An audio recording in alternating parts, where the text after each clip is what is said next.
Welcome to బుజ్జి కథలు. అందరూ బాగున్నారా? నేను చాలా బాగున్నాను. మరి ఆలస్యం చేయకుండా ఈ రోజు కథ మొదలు పెట్టేద్దాం.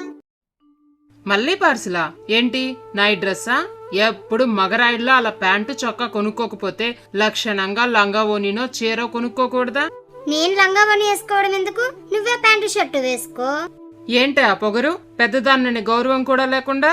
అబ్బా ఎందుకమ్మా ఎప్పుడు అలా చెవి కోసిన మేకలా అరుస్తుంటావు? ఒకసారి నీ బాడీ చూడు, ఉండాల్సిన వెయిట్ కన్నా 20 కేజీలు ఎక్కువ ఉన్నావు. పిల్లొచ్చి గుడ్డును వెక్కిరించిందని నాకే నీతులు చెప్తున్నావా?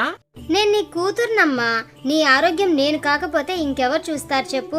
కొద్ది దూరం నడిస్తే చాలు ఆయాసపడుతుంటావు. పైగా గ్యాస్ట్రిక్ ట్రబుల్ తో రోజు రాత్రులు సరిగ్గా నిద్ర కూడా ఉండట్లేదు నీకు.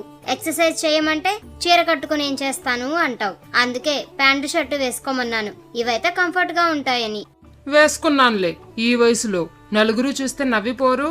నలుగురు కోసం బ్రతుకుతామా చెప్పు? రేపు మనకేమైనా హెల్త్ ప్రాబ్లమ్స్ వస్తే వాళ్ళేమి హాస్పిటల్ బిల్లు కట్టారు కదా. పైగా మన ముందు జాలి చూపించినట్టు నటించినా మళ్ళీ అందరిలోకి వెళ్ళి అదిగో ఆ సర్లకి నిండా 40 ఏళ్ళు కూడా లేవు, వంటి నిండా జబ్బులే అని చెప్పుకొని నవ్వుకుంటారు. ఫైనల్ గా నేను చెప్పొచ్చేది ఏంటంటే మన జీవితం మనమే జీవించాలి, మన ఆరోగ్యం మనమే కాపాడుకోవాలి.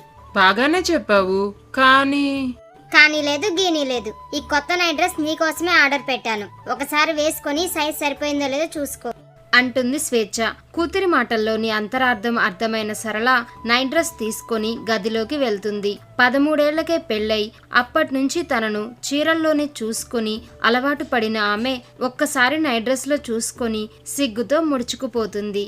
వావ్, ఈ నైట్ డ్రెస్ లో నువ్వు సూపర్ గా ఉన్నావమ్మా. కానీ ఎక్సర్సైజెస్ మొదలు పెట్టేద్దాం. ఇప్పుడా? ఏంటి ఇప్పుడు ముహూర్తం చూసుకోవాలా?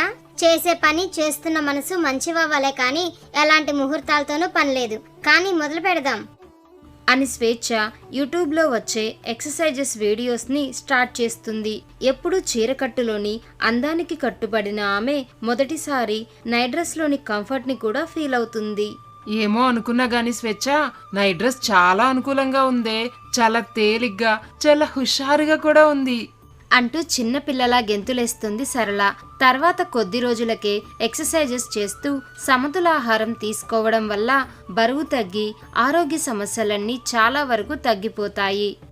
మా పెద్దలం ఎప్పుడు పిల్లలు మా మాటే వినాలి అని అనుకుంటాం, కానీ అప్పుడప్పుడు పెద్దలు కూడా పిల్లల మాట వినడం ఎంత అవసరమో నువ్వు నిరూపించి చూపించావు స్వేచ్ఛ. నీ ఆరోగ్యం బాగైందమ్మా, నాకు అదే చాలు. అలా తల్లి కూతుర్లిద్దరూ ఒకరిని చూసుకొని మరొకరు సంతోషిస్తారు. మార్పుని స్వీకరిద్దాం, ఆరోగ్యంగా ఆనందంగా జీవిద్దాం. ఈ కథ కనుక మీకు నచ్చినట్లయితే వెంటనే ఈ వీడియోని లైక్ చేయండి.